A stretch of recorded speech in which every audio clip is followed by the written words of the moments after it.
Bonjour à tous, il est 13 heures. On vient d'ouvrir le webinaire. Donc, avant de commencer, on va prendre une petite minute pour donner les consignes un petit peu pratiques sur l'organisation de ce webinaire. Donc, c'est les consignes habituelles. Je ne sais pas si vous avez l'habitude de participer à des webinaires, mais donc, vos caméras et vos micros seront coupés pendant toute la durée de la présentation. En revanche, vous avez à disposition sur votre plutôt, à mon avis, sur le côté droit, vous avez un onglet questions. Donc, n'hésitez pas à l'utiliser pendant toute la durée du webinaire. Nos intervenants ici présents que Christophe va présenter répondront à toutes vos questions. Je vous laisse la parole. Merci Lise pour ces premières précisions et bonjour à vous qui êtes connectés à distance. Merci d'être avec nous aujourd'hui. Donc pour ce webinaire destiné à une introspection sur les coûts cachés de la qualité au sein du contrôle environnemental. Ce webinaire sera co-animé par nos deux intervenants aujourd'hui, donc Gaël Baudouin, qui est responsable du laboratoire de microbiologie chez Meribel Pharma Solutions en Alsace, et Florian Morillon, qui est notre responsable Global Product Solution Manager des solutions 3P Enterprise. Je vais leur passer la parole et puis je vous retrouverai pour ma part en fin de session pour les questions-réponses. Bon webinaire à tous. Merci Christophe. Déjà, bonjour à tous. Alors, j'aimerais d'abord remercier Biomérieux et tout spécifiquement Simona Katana, Christophe et Florian Morillon de m'avoir sollicité pour ce webinaire et de m'avoir aidé à le préparer. C'est une première pour moi. Voilà. Et donc, pour aller plus loin dans la présentation, donc effectivement, Christophe a présenté mon poste chez Pharmaster, donc qui fait partie du groupe Meribel Pharma Solutions, donc depuis début 2025. Pharmaster est donc un CDMO qui est spécialisé dans la production de formes stériles non injectables, comme les collyres, sprays et gouttes auriculaires.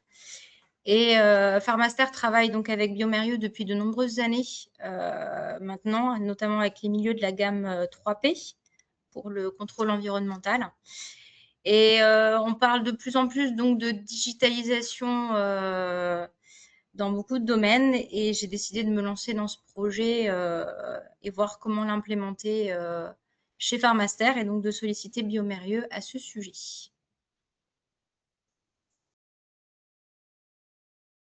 Alors bonjour à toutes et à tous. Donc je suis ravi d'être présent à ce webinaire aux côtés de Gaël pour parler d'un sujet en effet dont on parle encore peu en laboratoire de contrôle qualité.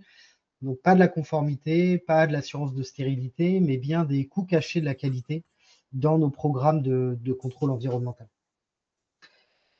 Alors, je vais commencer par évoquer quelques données clés, quelques chiffres clés. Le premier, la littérature indique que 25% des coûts totaux de production d'un médicament sont liés aux activités de qualité, ce qui finalement matérialise le poids et l'importance, la nécessité des opérations des laboratoires de contrôle qualité dans le processus de production d'un médicament. Le deuxième fait, c'est que plus de 60% des sites de production de médicaments ne calculent pas aujourd'hui le coût de la non-qualité. Donc mécaniquement, sans visibilité sur les inefficacités, c'est toujours difficile de pouvoir guider, diriger des investissements vers les bons outils. Et d'après les analyses conduites par Biomérieux auprès d'une cinquantaine de managers de contrôle qualité et d'assurance qualité, les coûts de qualité peuvent facilement excéder plus de 800 000 € par an pour un seul site. Donc la question qu'on s'est posée, c'est qu'on arrive à traquer, à monitorer le coût, la conformité au niveau d'une colonie, mais pourquoi on ne calcule pas le coût de qualité avec la même précision? Donc au-delà finalement de la réglementation, il y a un rationnel à travers ces données économiques pour moderniser et pour optimiser les opérations de contrôle environnemental. Alors, le monitoring environnemental, c'est un processus qui est complexe, c'est un processus qui est long, qui est manuel, et c'est l'un des processus en laboratoire de contrôle qualité qui est le plus gourmand, le plus consommateur de ressources. Vous le savez très certainement, mais du coup, il implique plusieurs variables, que ce soit le personnel, l'air, l'eau ou les surfaces. Et il repose sur 3 piliers clés. Le premier étant une capture des données précises et sans ambiguïté. Le deuxième étant un reporting rapide pour pouvoir faire des rapports de tendance, notamment ou pour conduire des investigations. Et le troisième, le plus important, c'est la conformité, une conformité rigoureuse. La nature manuelle de ce processus fait que il y a un certain nombre de laboratoires de contrôle qualité qui rencontrent des difficultés majeures encore actuellement, notamment en termes de données. Donc, lorsque je parle de données, c'est la traçabilité de données ou traçabilité des échantillons, l'accessibilité des données, l'intégrité des données et également la cohérence des données ou la cohérence des résultats, notamment sur le compte de colonies qui peut être variable en fonction des opérateurs et des techniciens. Je me tourne vers vous, du coup, Gaël.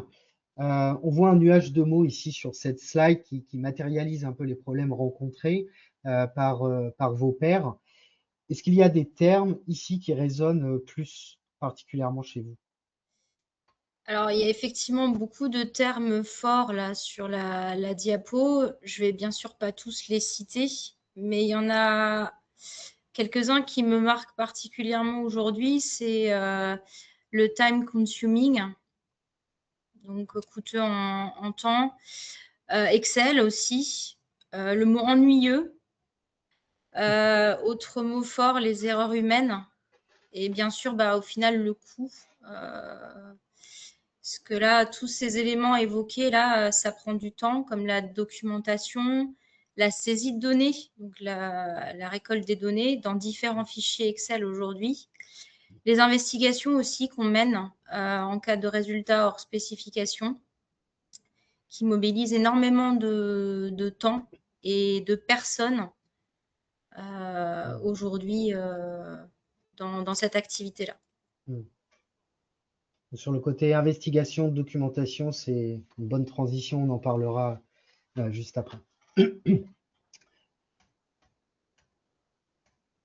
Alors, le coût de qualité, c'est un concept qui remonte à Juran. Juran, c'était un acteur important dans la définition de la démarche qualité. Juran avait démontré 2 choses. La première, c'est que les coûts de qualité se composent de 2 éléments principaux. Les coûts de bonne qualité. Donc, les coûts de bonne qualité sont constitués par le temps, par l'effort qui est dédié à s'assurer de la conformité au processus ou aux procédures, donc dans ce cas-là, de contrôle environnemental. Et la deuxième partie, ce sont les coûts de ce qu'on appelle de mauvaise qualité ou les coûts de non-qualité.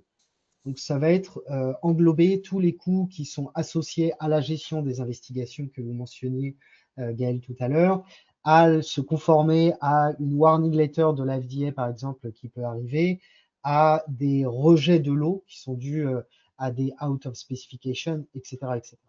Donc, ça englobe énormément de choses et on le verra un petit peu plus en détail, la distribution de ces centres de coûts.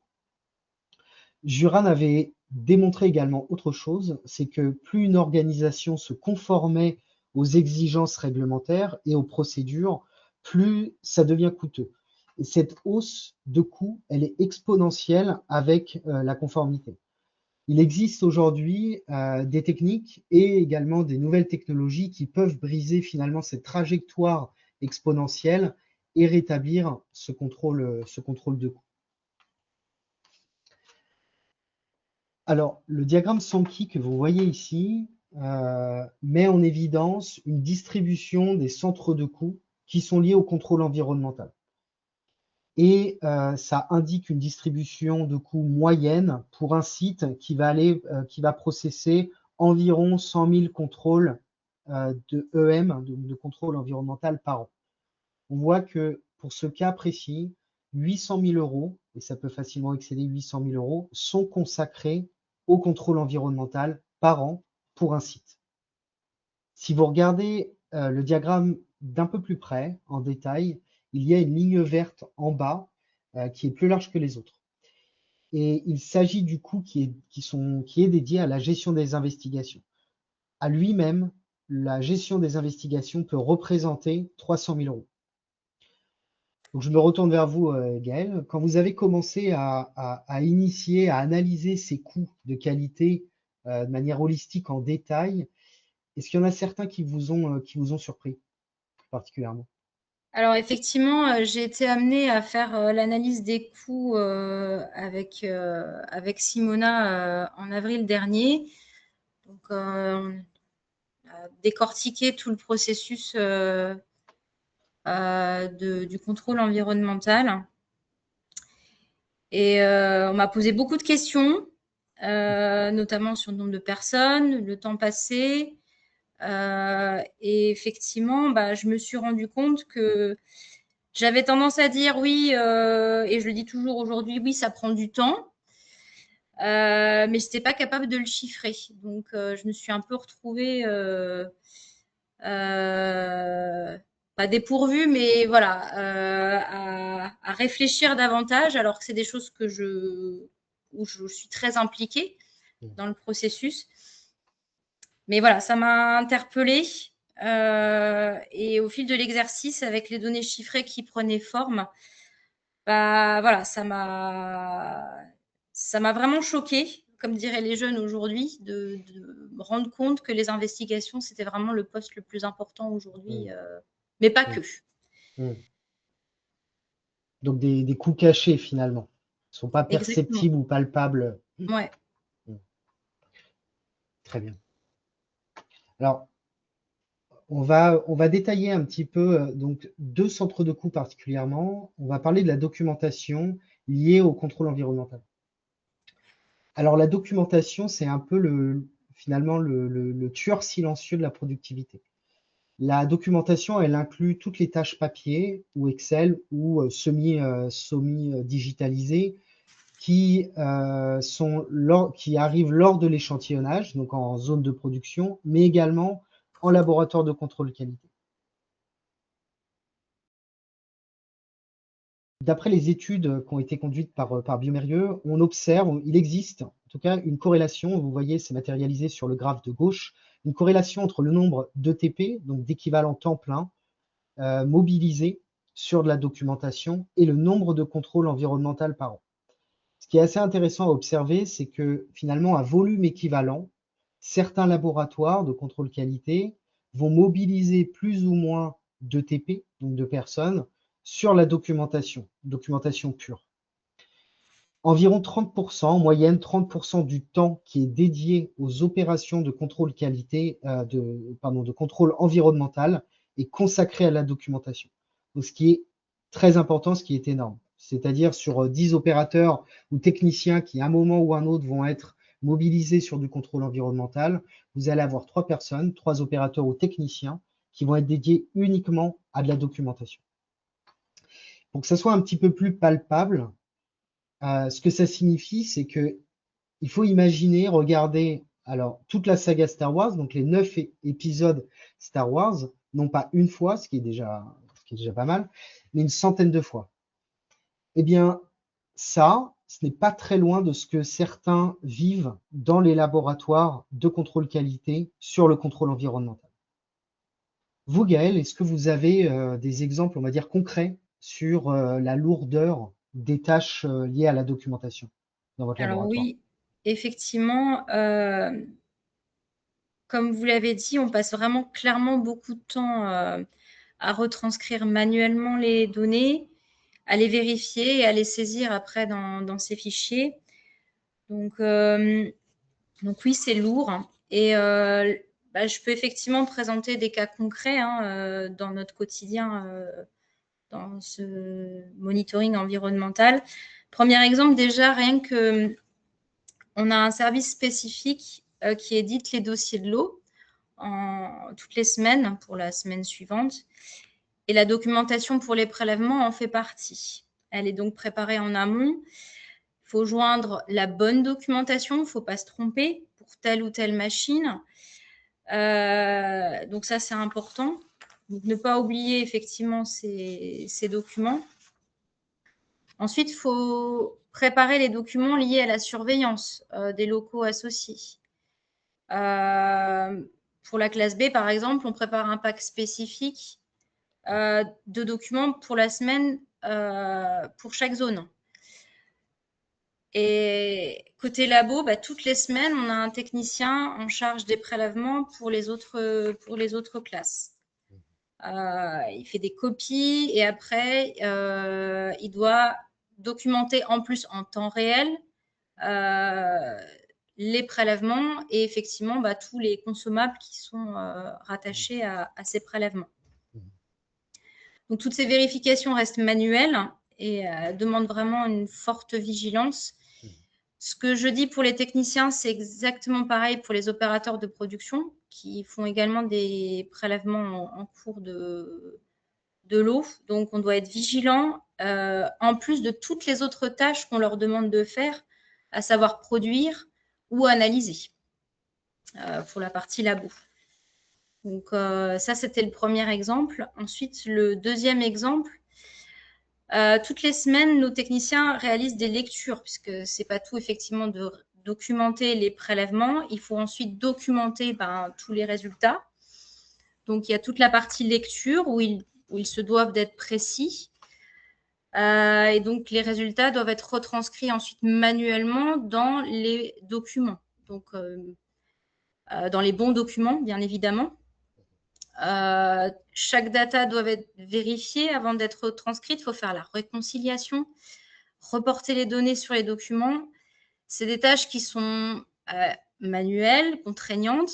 Et je reviens sur le terme que j'ai dit avant. Donc, je risque effectivement de me répéter, mais c'est important. Il faut être vigilant.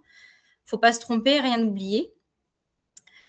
Parce qu'après, ces documents sont joints au dossier de l'eau et permettent ensuite de prendre une décision sur un lot. Donc, la donnée doit impérativement être juste. Ensuite, pour passer à un stade au-dessus, toutes ces données sont saisies dans des fichiers Excel. Donc, encore une fois, une opération manuelle par une personne. Et ensuite, il y a un double contrôle de ces données. Pour vous donner un ordre d'idée du nombre de fichiers qu'on peut remplir, on a 11 fichiers Excel rien que pour la partie contrôle environnemental. On parlait d'eau, produits et tout ça en début de webinaire. Là, on a uniquement 11, rien que pour la partie environnementale, on a 11 fichiers Excel à remplir. Plus les onglets qui vont avec. Donc, je vous laisse imaginer le nombre de data à saisir. Il y a plusieurs personnes qui traitent les données en plus. Derrière ces fichiers pour faire des analyses de tendance qui sont demandées effectivement par la réglementation. Pour vous donner quelques chiffres, j'ai 2 personnes qui sont dédiées à la vérification et saisie de ces données toutes les semaines, le vendredi. Rien que la journée complète pour les données liées à la classe A. Et 2 heures pour l'autre personne pour les autres classes, en termes de vérification et saisie dans les fichiers. Et là, je vous parlais de vérification et les données sont vérifiées par les techniciens quand ils ont le temps, après avoir honoré tout le reste du planning d'analyse. Mais cette vérification est tout aussi importante puisque, je le rappelle, ces données après sont utilisées par d'autres services. Donc, encore une fois, la donnée se doit d'être juste. D'autant plus qu'on a été challengé donc, lors d'audits sur la validation de nos fichiers Excel. Donc, en fait, saisir des données dans un fichier Excel, ça n'a rien de valorisant, c'est même ennuyeux. Donc, aujourd'hui, c'est compliqué de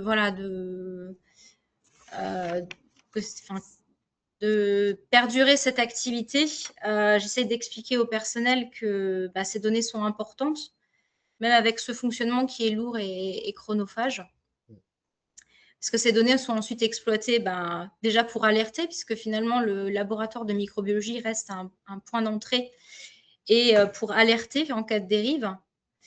Et aussi parce qu'il y a d'autres services qui vont utiliser ces datas pour les tendances. encore une fois, pour répondre aux exigences réglementaires. Donc, j'essaye vraiment de les motiver à bien faire ce travail, même si effectivement il est lourd et chronophage, puisque c'est important qu'ils aient du sens à ce qu'ils font dans leur travail aujourd'hui. Et pour terminer, le troisième exemple, pas des moindres non plus, c'est le temps qu'on peut passer à générer ces rapports de tendance. Là, rien que sur la partie, alors c'est un peu associé, tout ce qui est contaminant identifié en classe A dans B, on fait également des tendances. Et rien que ça, en fait, mon apprenti, ça lui a pris 3 semaines de travail pour extraire les données, faire des tableaux croisés dynamiques et obtenir un rapport qui aujourd'hui, bon, je considère qu'il est qualitatif, hein, on en est plutôt fiers, mais ce qui est aberrant, c'est de passer autant de temps à exploiter des données. Pour des rapports, effectivement, qui sont essentiels, je leur dis, pour les autorités.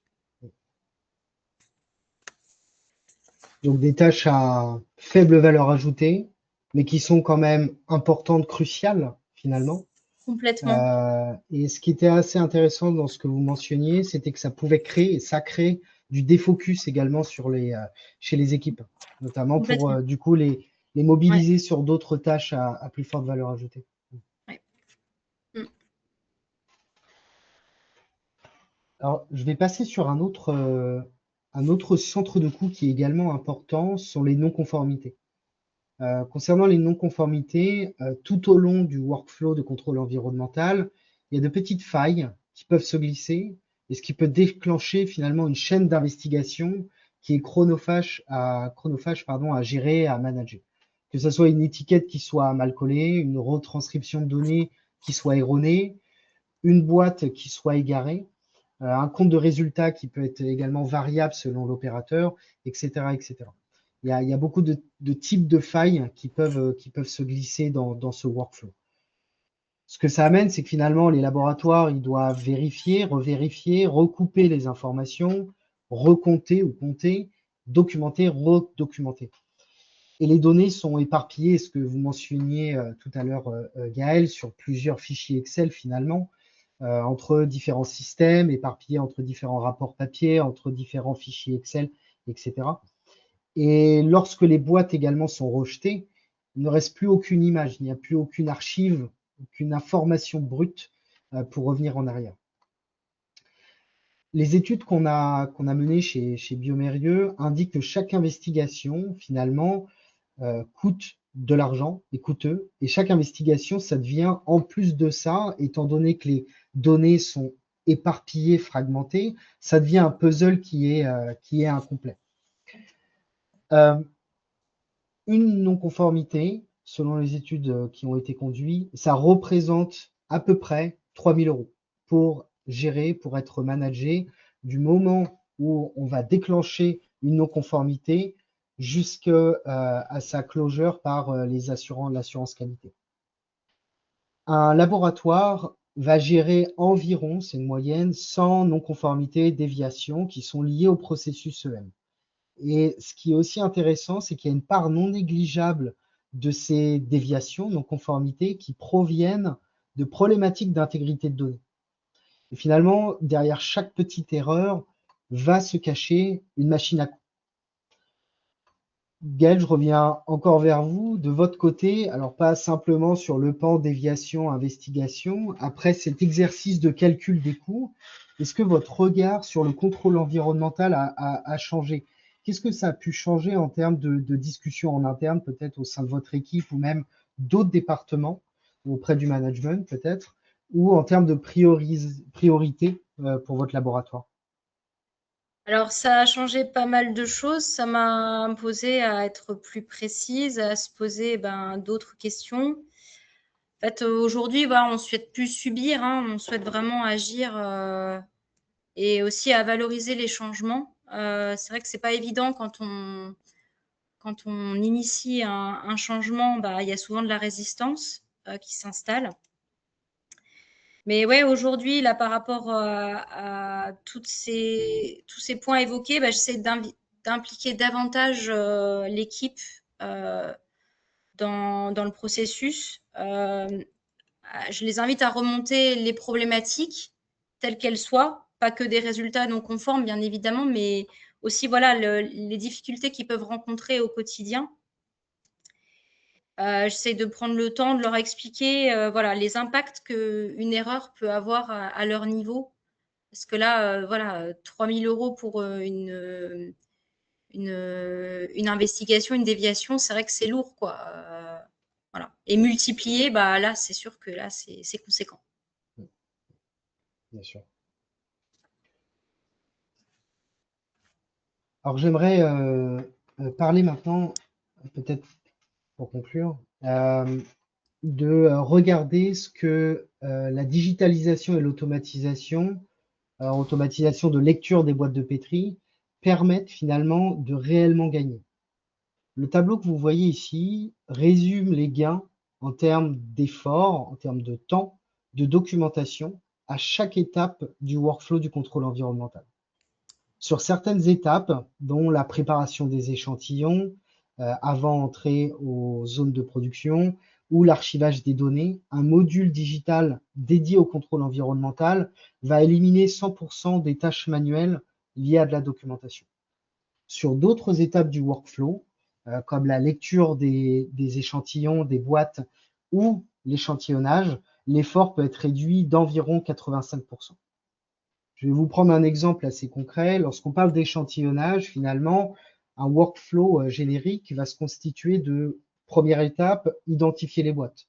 Donc c'est souvent coller des étiquettes, ça se matérialise par coller des étiquettes sur la boîte de pétri. Ensuite, on va aller vérifier la calibration des équipements qui sont utiles et nécessaires pour l'échantillonnage, notamment pour les contrôles d'air, par exemple, où on va avoir besoin d'un air sampler. Ensuite, on va effectuer l'échantillonnage. Après, on va vérifier si le nombre d'échantillons collectés est correct versus ce qui était prévu.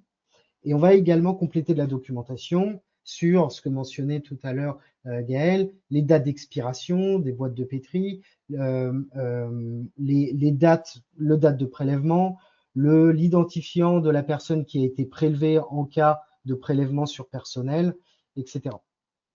Tout ça, finalement, avec une solution de digitalisation, peut se faire automatiquement, dans le sens où on peut facilement maintenant scanner, en scannant un barcode qui est sur une boîte de pétri avec un code, ce qu'on appelle JS1, donc un barcode sur le côté, on va pouvoir identifier l'échantillon et récupérer les données et les métadonnées qui y sont associées. On sait que cet échantillon-là est associé à ce lieu d'échantillon, il est associé à un type d'échantillon particulier, etc., etc.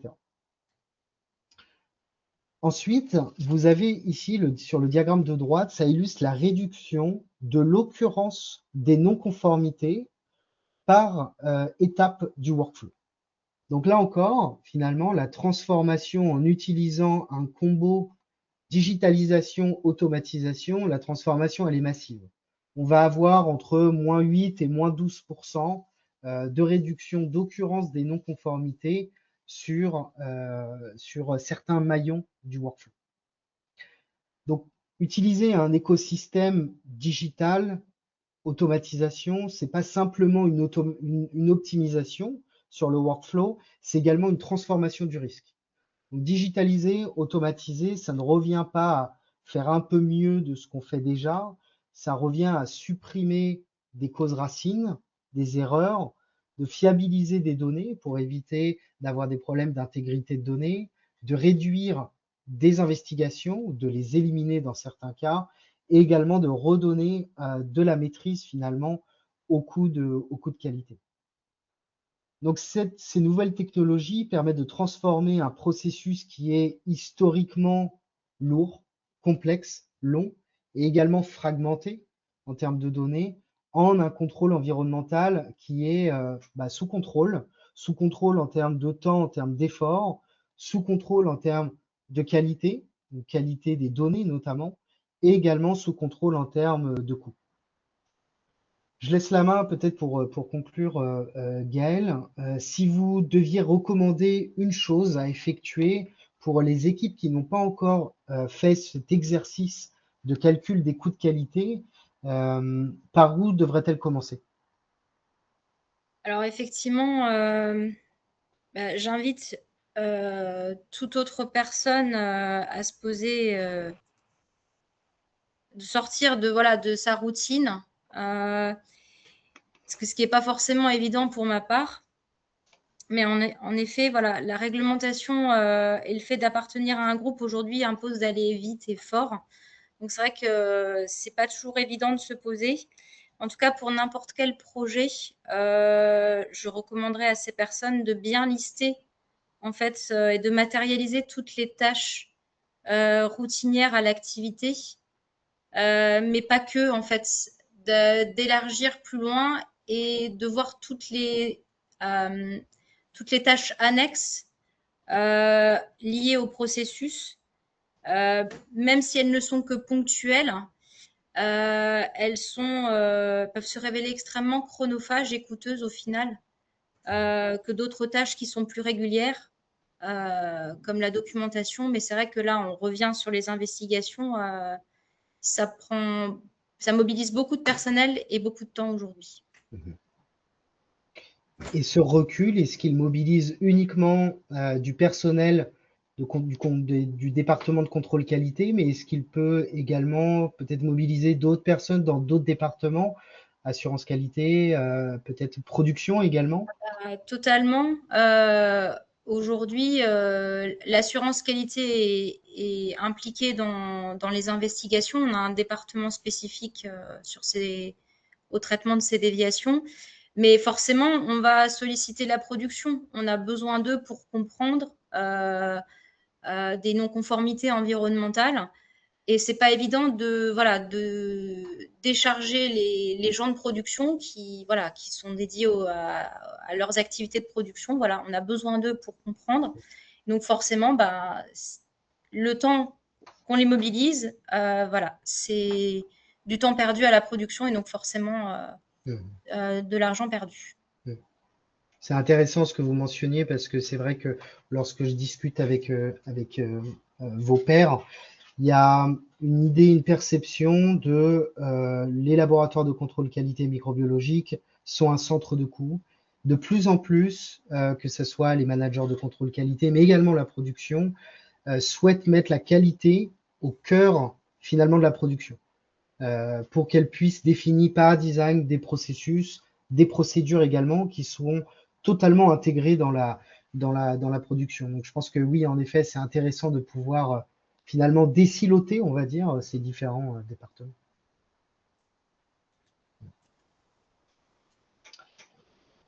Merci beaucoup. En tout cas, je laisse peut-être la main à Christophe pour des questions provenant de l'audience. Merci, Florian. Eh bien, oui, merci à tous les deux. Merci Gaël d'avoir partagé ce travail introspectif. Merci à Florian pour la présentation. Alors, des questions dans le chat, peut-être une. Vous avez mentionné que la documentation représente une grande partie du processus d'échantillonnage. Quelle serait la solution pour réduire ce type de coût? Peut-être question pour Gaël dans un premier temps, peut-être Florian pour compléter éventuellement après si tu as de ton une expérience. Là, c'est vrai que je parlais de la préparation en amont. C'est vrai que tout le temps à passer à faire des copies de documents originaux pour le monitoring environnemental, déjà là, ça permettrait avec une solution digitalisée, si les données étaient rentrées en amont au niveau d'un planning, voilà, on n'aurait plus forcément besoin de faire cette tâche manuelle. Après, voilà, le projet est complexe. Il y a plein de tâches où la documentation est nécessaire, Mais effectivement, l'un des premiers postes où je vois où on peut réduire facilement, c'est déjà d'avoir un système informatisé en termes de planification. Voilà, qu'est-ce qu'on doit faire? C'est des choses qui sont répétées dans le temps. Voilà, ça peut être facilement mettre en œuvre et accessible aussi. Exactement. Je vais vous prendre un exemple concret basé sur notre écosystème de digitalisation et d'automatisation.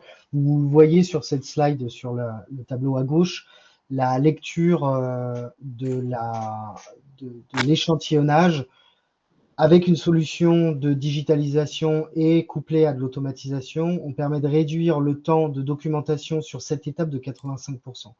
Comment ça se passe?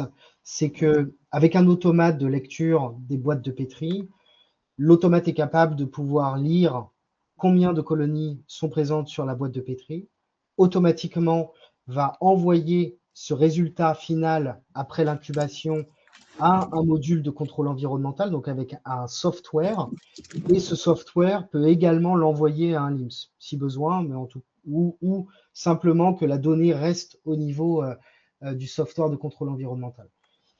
Il y a les données, bien évidemment, de lecture, donc en termes de nombre de comptes de résultats, mais vous avez également toutes les métadonnées qui sont associées. Et tout ça, du coup, il n'y a pas besoin de retranscription. Tout est fait de manière automatique. C'est pareil, vous parliez tout à l'heure, Gaël, de tout ce qui est tendance et que ça a pris énormément de temps. Dans la partie result processing que vous voyez là, on est capable de réduire avec une solution digitalisation 87% de la partie documentation associée. Pourquoi? Puisque aujourd'hui, certains systèmes de contrôle environnementaux permettent d'avoir des analyses qui sont déjà préfaites en cliquant sur plusieurs variables, d'avoir une génération automatique de rapports de tendance qui sont faits. Donc, plus besoin d'aller sur un Excel, de cleaner des données, de les structurer. Vous avez en fait des modules qui permettent automatiquement de générer des rapports de tendance.